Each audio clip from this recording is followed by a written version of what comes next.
Welcome to the Upwards Positive Podcast with your hosts, Dave and Tim. Journey to positive thinking through stories, music, movies, and much more. Join the guides as they help provide you with positive thinking and ideas to help you through hard times in the journey of life. Hey guys, welcome to the Upwards Positive Podcast. Myself, Dave Thomas, tonight with Tim Mazzarana and our special friend, Chris Ham, who we've known for a very long time, actually in a different industry, the outdoor industry. But Chris, thanks for joining us. We appreciate you coming on tonight. Hey, it's a pleasure to be here. So Chris, we, as you know from us, for me, at least talking to you about the show and stuff, we've really come to this like idea of what can you do in your life to stay positive and do that. But in order to do that, you obviously, most people have overcome something in their life. For me, my dad passed away many years ago, so that was a big thing I overcame. For Tim, it's just having his ugly looks. He had to overcome that as a Still kid. working on that one. Easy now, easy. Man, what do you guys say about me when I'm not on the air? So I guess I don't know, just tell everybody about yourself a little bit, and then maybe some things you've overcome. That'd be pretty cool, some topics to talk about. Yeah, so I should say born and raised in Wisconsin, but actually I wasn't, even though you know me from the archery side of things. I own an archery company, and my dad originally started that back in the mid 80s, but he and my mom were both born here in central Wisconsin, but then he had to move to Minnesota for work in the early 70s. So I was actually born out in Minnesota. 75, we moved back here in 78. So I have no recollection of Minnesota at all. So I guess I'm still a cheesehead through and through. So we won't hold that against you. Yep, please don't. But yeah, I mean, I had a good upbringing. I mean, two awesome parents and older brother and sister, and grew up in a family business. Went off to tech school for a couple of years. My dad made me go to school because he wasn't going to let me just come right back to work, so I had to do that. But yeah, life was good in the mid 90s. Is when I graduated, and then just kind of tried to check everything off the bucket list. I wanted the job, I wanted the house, I wanted the wife, I wanted to make much money, all that stuff, and kind of progressed through the next half dozen years or so, and was in the process of living happily ever after. But then you talk about overcoming stuff. Alcohol was my vice. I didn't start drinking until I was 22 years old, and actually did that by accident. I was in a busy bar one night, and I got served a mix of cranberry and orange juice, which cranberry is actually a cranberry liqueur. I had no idea. I just thought it was some skunky cranberry juice that I got from the bartender. And then when I was about 3 in and the room was starting to spin, I realized there was something funny going on. So anyway, long story short, I ended up going down a pretty dark path and got divorced in 2010 and hit rock bottom. Even though, I mean, you guys knew me back then. From the curb, you probably couldn't tell anything was wrong. I think I did a pretty good job of hiding that. And in the outdoor industry, if you drink, you're cool.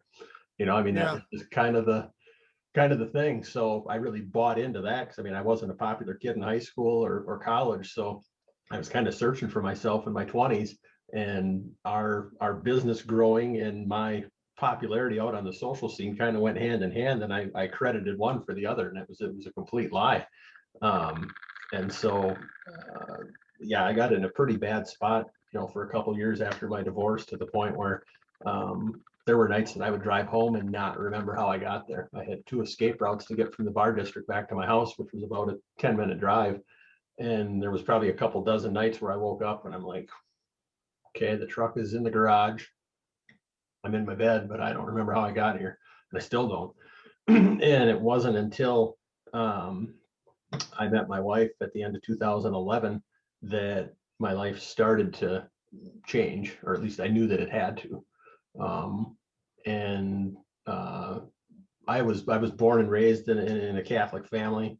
My dad got away from his faith when I was a young man, so I just kind of followed suit, and I wanted to be like Dad, so I did the same thing, and really fell away from my faith. Even though I believed in God, I was an emergency Christian. So I mean, I would go on Christmas and Easter, and if I had a problem, I'm like, God, where are you? I need some help down here. But I wasn't walking the walk at all. It was really just all about myself. And so after my divorce, that became even more prevalent, because I was just all about having fun. And here I was, a 36-year-old guy in a successful business, acting like a college kid, and it took me 3 or 4 years of being with her to finally realize that I can't straddle both sides of this fence anymore.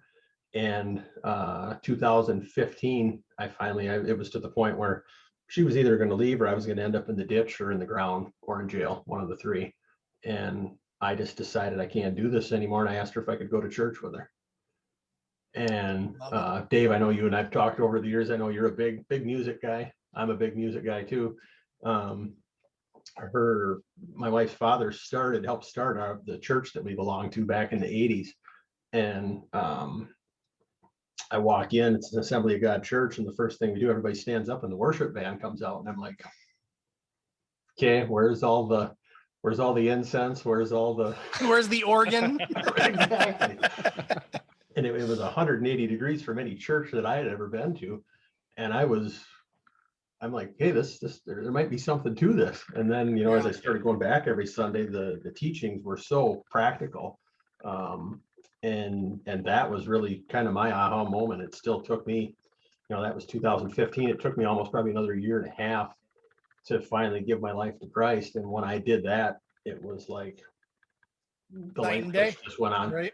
Yeah. I mean, it was, I can't describe, unless you've been there and felt that and experienced it. It's hard to put into words. And I mean, I'm not a guy that is seldom at a loss of words, but the things that have happened in my life in the last almost 6 years now, you can't make up. The greatest writer in movie history couldn't pen some of these things. And it's just I just shake my head at the grace that I've been given by God and all of the connections that he put in place. I look at everybody that I've met in the hunting industry now, and now I know why. It is absolutely amazing when I think Christians get this, and I think non-Christians get it too, but they don't realize it until you have that moment of just sacrifice and giving up your life for following, Jesus and taking that journey with him side by side. Is when you scream out, open my eye, when you're praying and you're talking about opening your eyes, right? We all have eyes. We've seen our whole life, but when you actually are a believer and you're walking side by side with Jesus, the things that you can see going on in your life that he's allowing to happen are just absolutely amazing compared to those times before when you were blind. There's that whole, I was blind and now I can see thing. And it's absolutely, without a doubt, 100% true that you become blinded by the world, and you can become blinded by blaming others for your problems or thinking that you can do things on your own or that you are doing things on your own. The success that you have is all because of you and all that kind of stuff. But until your eyes become open to really that spiritual world and really seeing what God is allowing in your life and allowing to happen, it is such a joy once your eyes open to be able to recognize that, isn't it? It is. And I mean, there's a lot of things in this world that pull us away from who we should be, but they're not the source of the problem. We are. And the sin that is in our heart that's where it's at. I mean, alcohol, money, women, drugs, whatever you want to call it. Yeah, those are problems, but ultimately it starts in here. Yeah, I tell my wife that all the time. She doesn't quite get it, I tell you, babe, women are the problem, no, but I'm just kidding. To that point though, I was actually going to say, because when you were telling your story, a couple of things that kind of stuck out to me was, number one, having a good woman behind you, somebody that can come alongside you, that you respect, that you love, that you can build a foundation with Christ around, can save you. I mean, it is absolutely amazing how much God can work through those that are next to you and with you, and your spouse to open your eyes to, him and to his life and what he's done for you. And that's absolutely amazing that can happen. But before anything like that can happen, I think a lot of the times people have to hit rock bottom. I know I've been there. And I don't think until you hit rock bottom, you don't realize how bad things are and how out of control things have gotten, because you haven't had that moment where you just break down and say, what am I doing, man? Enough is enough, and I've been there in my own life. And, there was a period of time where, went to college, out of college, got a job, started drinking a lot, got married, had kid, that kind of thing. And it wasn't until I got myself in this pattern of going to work and drinking and going to work and drinking and going to work and drinking. And my wife was slowly dripping in my life at that time, right? Like she grew up in the church. I grew up in the church. I kind of lost my way, but we had a child, and we just she was slowly dripping on me. And we finally, got back into really a good church with a good message that spoke. And as soon as I walked in the doors and heard the very first message, again, for the first time, your eyes just kind of opened up, and you're like, man, what have I been doing the last 6 years? And so you make those changes, and partly for the wife, partly for the kids, but mostly and most importantly, because I recognize what Jesus has done for me in order to be able to walk alongside him, or him alongside me, and really open those doors and open my eyes to what's going on in my own life. So. No, it's amazing. And I mean, one thing, before I got saved or born again, I mean, there's so many stereotypes about Christians out there. I mean, you hear that and you're like, oh boy, here's a guy standing on the corner with a robe and sandals on, and he's going to whack me upside the head with a copy of the New Testament. It's like, yeah, the stereotypical Bible bangers. But I mean, that wasn't what my wife was. That's not what my in-laws are. I mean, they're just good people, but they're different. They're different than anything that you'll ever experience, and you don't really know that until you experience it. And then once you are that person, I mean, I've always had, I shouldn't say always, but since I got out of tech school, I've always had I don't know if it's a magnetic personality, but I like to talk to people. I'm outgoing, so I have a tendency to draw people in. But for the first 20 years of my adult life, it was for my own gain. And now I have that influence, but it's not about me anymore. And right. that is so cool. Because I mean, I don't know if did you guys go to the prayer breakfast at the ATA show last year? No, we did not. Okay, so I went to that. I got invited to give my testimony in front of Dave Blanton. So I'm hitting lead off for Dave Blanton. Awesome. And that didn't intimidate me, because I mean, I've been in this industry long enough that the celebrities in our industry it's not a big deal. They put their pants on one leg at a time, just like I do. But a year and a half ago, I wasn't as comfortable in my skin and in my new skin as a Christian to get up in front of 350 people and share my testimony. So, cool God story. It was November of 19, and I'm driving out to my farm, which is about 20 minutes from my house here, to hunt for the afternoon. And I get a phone call, and it's Howard Tripp. He's the gentleman that runs Target the Heart prayer breakfast. And I knew what he was calling for. We had a mutual friend that's like, Chris Ham's got an awesome testimony. You got to get him to speak at the prayer breakfast. And my dad had just passed away. 2019 was not a great year in the archery industry. We weren't having a great year, and the enemy was throwing every excuse at me why I should not speak at that breakfast. And I was literally getting ready to pull into the farm. So I didn't answer. I let it go to my voicemail. I listened to my message when I got my blind, and I knew what it was all about. And I'm like, nope, not going to do it. And sent his wife an email that Sunday night, and slept like a baby, and didn't have a second thought. Monday afternoon, I'm heading back out to the farm, almost the same exact spot on the highway. I didn't hear an audible voice, but I just felt God telling me, somebody in that room needs to hear your story. Yep. And I went from a hard no to a hard yes, just like that. Just like that. I'm like, yeah. Who might argue with that? To be quite honest, no, I mean, you're absolutely. And to be quite honest, when Dave and I kind of were thinking about this idea of the podcast that we're doing right now, one of the things that went through my head is, I love this idea, and I love the idea from the standpoint of, I think that the most powerful speech that somebody can give another person is testimony. Absolutely. It's not knowledge that they read from a book. It's not anything like that. It's something that person has actually experienced that can speak truth into somebody else's life. And that's what really kind of like, that's what I love about this and this conversation that even we're having, is that there's so many people that can relate to your story about what you've been through and the struggles that you've had and the rock bottom that you hit and everything like that. And somebody out there is going to listen to this and say, I'm going through that right now. And no offense, Chris, but if you can do it, they can do it. Absolutely.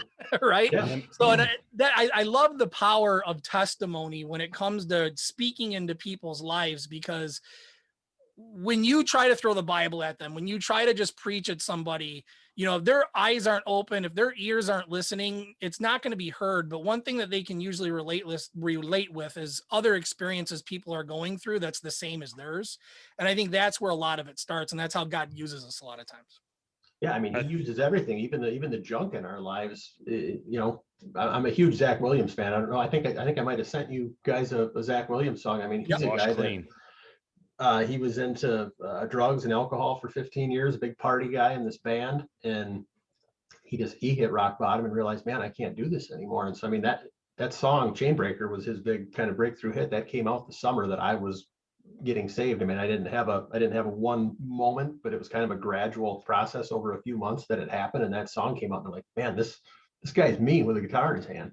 Yeah. And so, I mean, his testimony, even though I didn't, I watched it on YouTube, and it comes out in his music, but it's so powerful, Yeah. And then fast forward to last January, at the ATA show, 350 people. And I've got a friend of mine. He's a pastor. I met him through doing my archery shoots. He traveled with me to ATA, and I woke up at like 5 a.m. I was showering first, and I'm in the shower, and I'm like, man, I got nothing. I have to get up and talk for 10 or 15 minutes, and I'm blank. And I get out of the shower, and like, Leroy, I'm like, dude, I got nothing. What am I gonna do? Blank. Yeah. Yeah. He's like, brother, don't worry about it. He's like, it happens to me every Sunday. And I'm like, oh, that makes me feel good. That's kind of how we go into this podcast. Like, Dave, what are we going to talk about today? I don't know. Let's just start. No idea. I mean, that was the first time I'd ever done anything like that. But I mean, your testimony is yours. You know it inside and out. So, I mean, you shouldn't have to rehearse it. It should just come out. And I mean, I can't tell you word for word what those 13 minutes were. Right. It felt like 2. And at the end of the day, 19 people gave their lives to Christ that morning. Wow, man, that's amazing. And one of them being a very, very close friend of mine in the archery industry for the last 20 years that I had been, Levi Morgan actually was witnessing to him through his Instagram feed. And we're rewinding back to 2019 ATA. I walked into the show, and we were going out to dinner, and my buddy Chuck's like, hey, how'd your day go? And I'm like, oh man, awesome day. I said, a ton of divine appointments. And he's like, what's a divine appointment? What are you talking about? It just came out. I wasn't intentionally trying to bait him into a conversation about faith, but it came out. So we went back to the table and sat down, and I explained what a divine appointment was. And then he starts talking about Levi. He's like, yeah, it was about a year ago that Levi started posting a lot of stuff on Instagram. And I was really digging it, and I was texting him, and then all of a sudden, because he's sitting right across from me, and all of a sudden he gets this look on his face like he'd seen a ghost. And I'm like, what? And he's like, and you guys know ATA, there's 10,000 people in town, hundreds of restaurants in downtown Indy. Levi and Samantha Morgan literally walked right behind us right when we were talking about him. Too funny. And I'm like, Chuck, that's a divine appointment. That's awesome, man. I love it. I don't know if you're big. I don't know if you're a big Creed fan at all, but that when you started talking about the the testimony of musicians and that kind of thing, Scott Stapp, who was the lead singer of Creed, drug addiction, that kind of thing. Man, one of the most powerful testimonies that I've ever read was his book that he did on his own life, through his struggles of growing up, and the band that he was in, and kind of the messages behind his songs and all that kind of stuff. So I don't know if you've read that. If you haven't, cool. But I say that because I think for a lot of people that could be a very strong testimony in and of itself. Seeing somebody that was at the top of the game in the music industry, had everything going for him, but in his real world, it was falling apart, just absolutely falling apart. You might not see that, day to day. You might not realize that was what was going on, in his own life. But just, man, powerful stuff in regards to how God can change you in a second.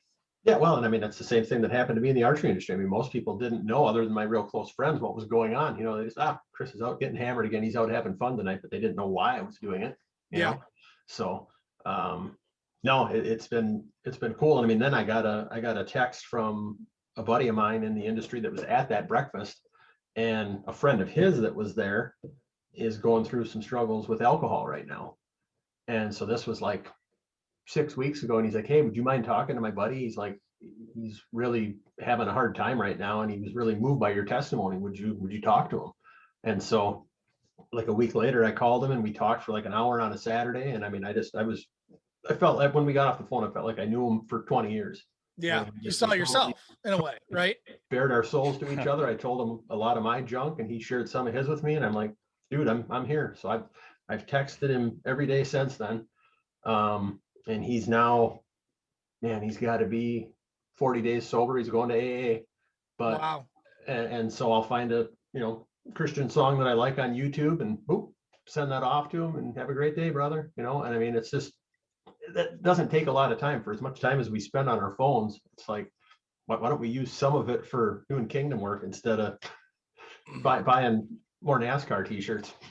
Yeah, no, you're absolutely right. Nothing against that, but that's part of what Dave and I just recently talked about is, how to stay positive and doing checklists. And, one of the things that we talked about is just calling your mom or calling somebody you haven't talked to in a while, and checking up on them and checking up on that person that just comes to your heart in regards to, it might be struggling and you haven't talked to them in a while. I mean, the way that you can open up somebody's heart just by a simple text message or a phone call is, can work wonders sometimes. I was thinking about, you guys were talking about earlier about you weren't going to talk and you decided to talk, and it definitely could have helped somebody in that moment. But I started thinking about, when you said that, I was thinking about, well, not only could it help somebody in the moment, but then you get this snowball effect where maybe it inspired someone else that they should speak up, and then they should speak up, right? So it kind of brings this chain of snowball effect, whatever you want to call it, like going forward and pushing people to stand up or not be nervous to talk themselves. So. No, that is so true. I mean, that's one thing that I got hung up on initially when I became a Christian. And it was like, now I need to have the fruit. I got to see the fruit to know that I'm doing my work. But I mean, that's not how it works. No.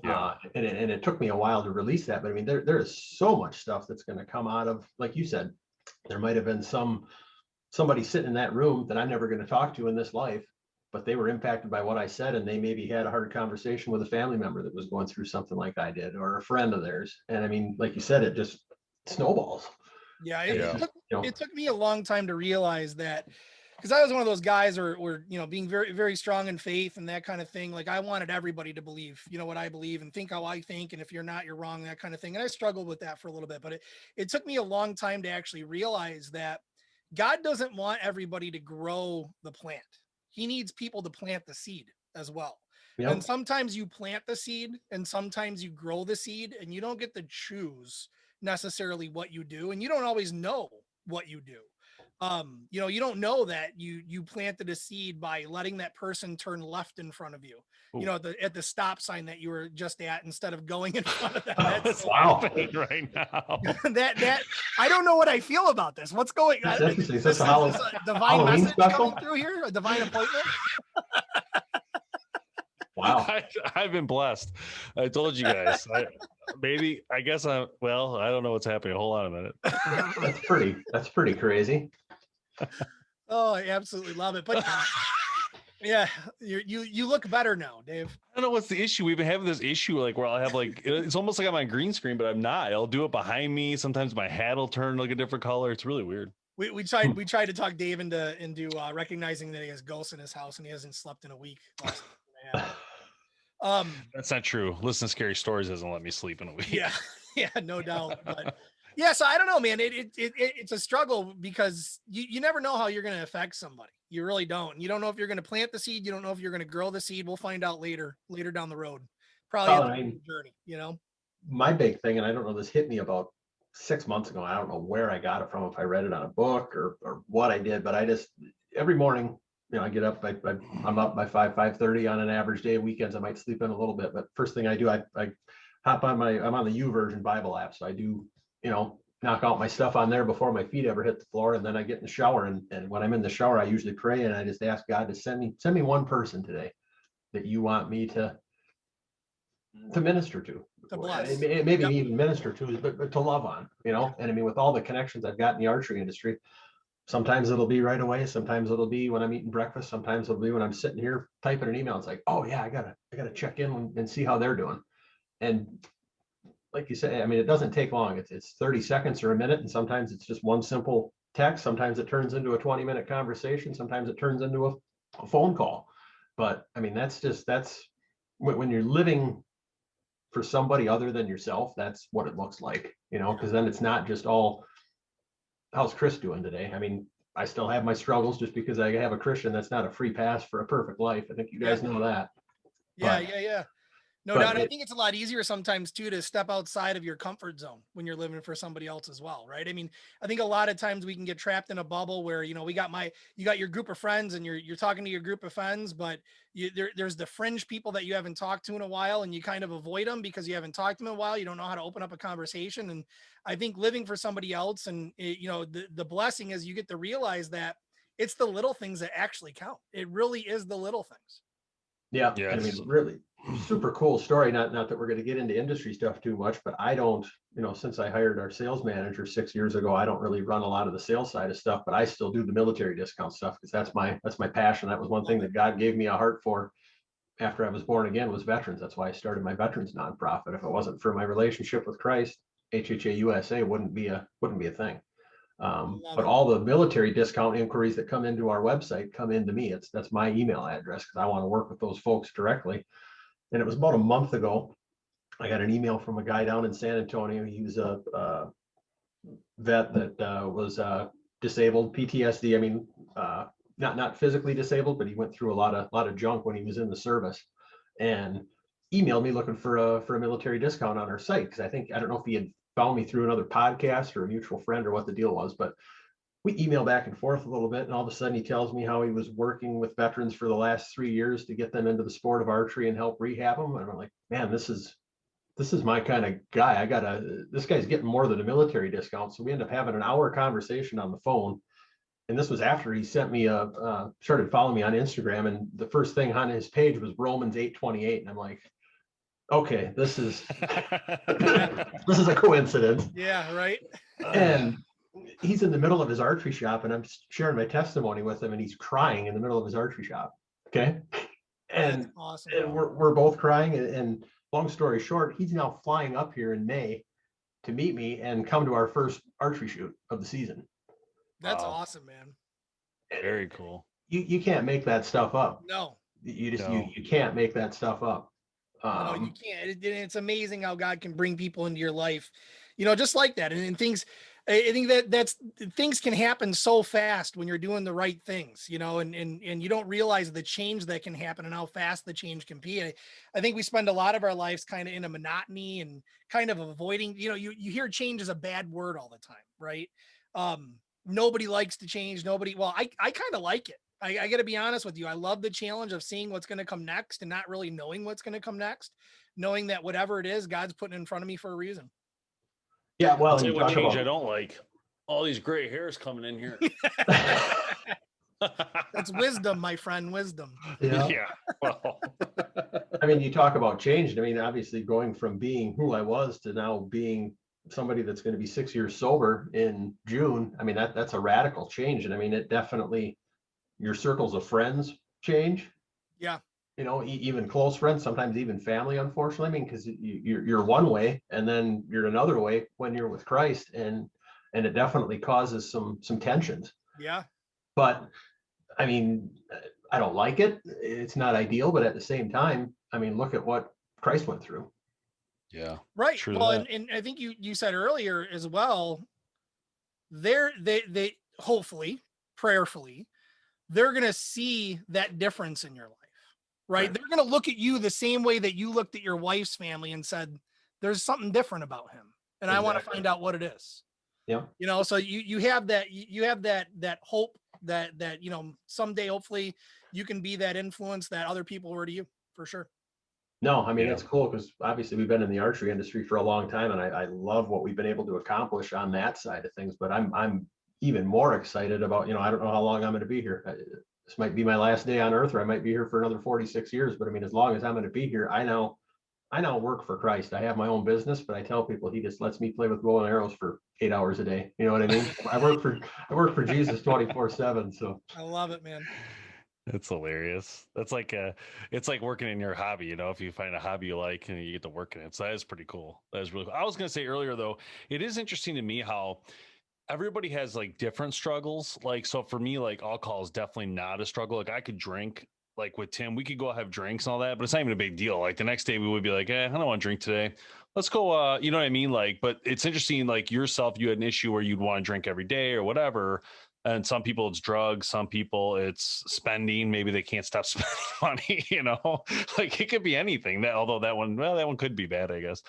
But yeah, I mean, it's everybody's. I guess my point in this conversation here, I'm saying is that you have to find the positives in God or whatever it's going to help pull you through that moment, no matter what the struggle is.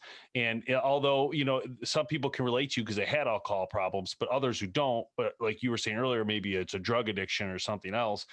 Look to God, look to Jesus to help find that path forward and put yourself where you need to be. I mean, and sometimes music helps do that. And it's music has been an inspiration to me for years.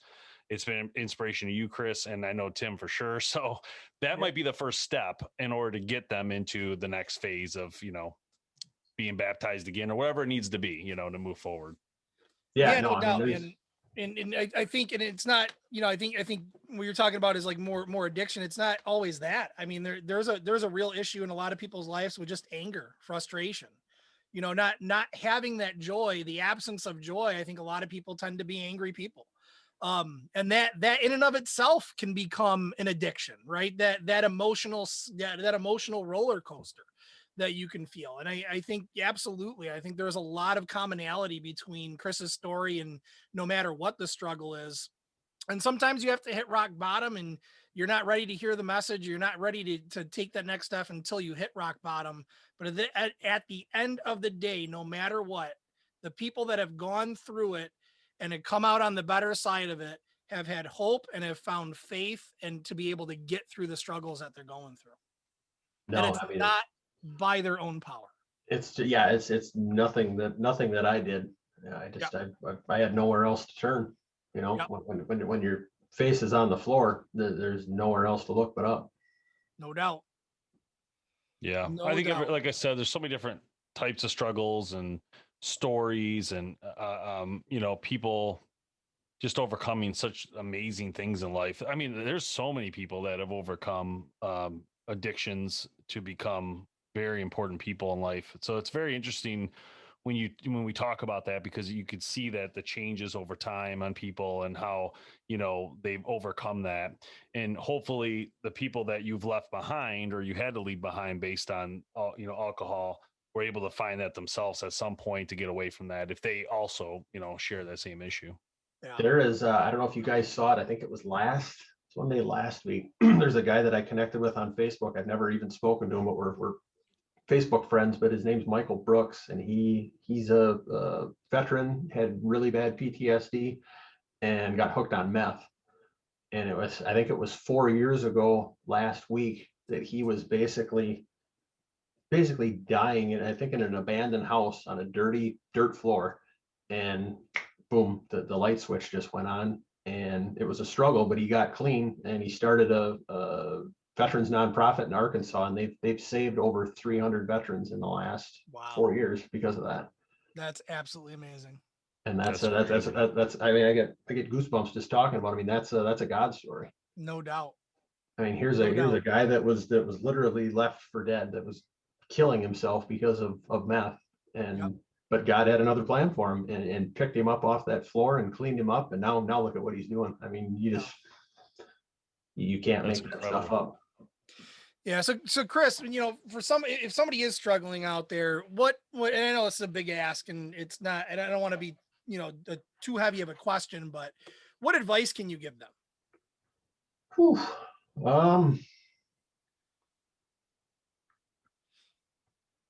It's difficult to stop what you're doing, especially if it brings you gratification, if it brings you fame, if it brings you popularity. It's tough.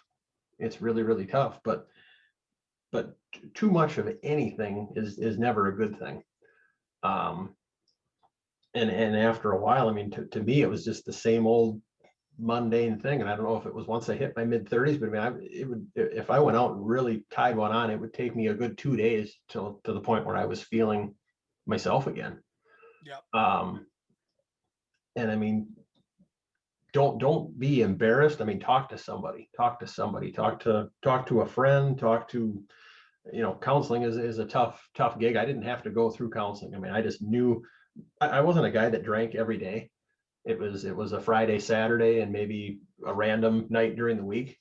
But when I went out, it wasn't one. No, If it I was went out at you're 7 drinking o'clock, for or good if I went brother. out at 9 o'clock, I was coming home at 3 o'clock regardless. Yeah. I mean, I was there until the place closed, and I was the life of the party. But it's not all it's cracked up to be. And the funny thing is when I left that scene, so many of those people just went away. And I don't mean any offense if some of those people are listening tonight or somehow hear this. Yeah, we had fun, but that's over. And I don't hold a grudge against anybody for walking away at that point. But I mean, as long as my bar tab was open, I have a lot of friends, and when I was paying the bill, I had a lot of friends. But when that part of me went away, a lot of those people did too. So, but now I look at the relationships that I have, and it's just 180 degrees. I mean, I just had breakfast with a good friend this morning. I've known him for 25 years, and I knew he was a Christian back then. But now we're brothers in Christ. So now our relationship is on a totally different level.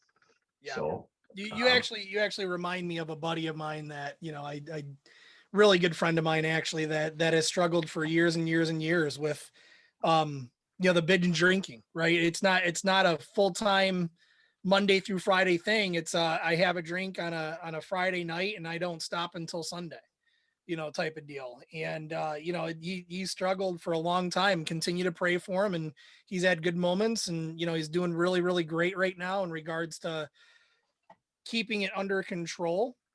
And I put that in quotes because I think that's the pitfall that a lot of people can fall into, is to say that I can control it. I can keep it under control. Well, when you're going through that and something can affect you and something can dig at you and grab you that deeply, being in control means giving up, there in a lot of ways. It's a very big struggle, I think, sometimes that for people to fall in that trap to say I can control it, or I cannot drink for a week or a month and I'm okay because I can do that. Well, if you go right back to that, are you really doing anything different? The definition of insanity is doing the same thing over and over again and expecting a different result, right? yeah. Well, I mean, you think about it. I mean, and maybe this is just a coincidence, maybe it's not, but I mean, bars are typically open from 6 or 7 o'clock at night until 3 a.m. All the bad stuff happens after dark. Got And if you've done any reading in the Bible, you know that there's a lot of junk going on in the dark. So I Unless don't you're know. in Dave's house. At Dave's house, I don't know. He's got some weird ghosts going on there all the time. But no, I mean, I kind of got off on a tangent, but I mean, you asked for advice. I mean, one thing to remember is that you, regardless of what you've done, what kind of a hole you're in, what kind of a person you think you've been, you're never out of the reach of God. You never are. I mean, that was one of the first things I remember from one of the sermons that I heard at our church, is that, my pastor said, you can basically run all the way around the world and turn around. Sorry, but God's going to be right over your shoulder. You can run as far and as fast as you want, and he's right there. If you ask for help, he'll be there.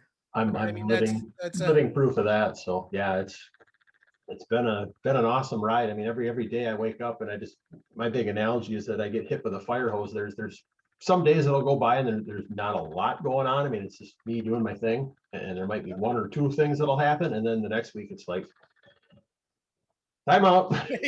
Where did this come from? Let me get up and dry myself off. I mean, they're just smile and nod. That's my big phrase. I think I want to put that on a coffee mug and a hat and a t-shirt.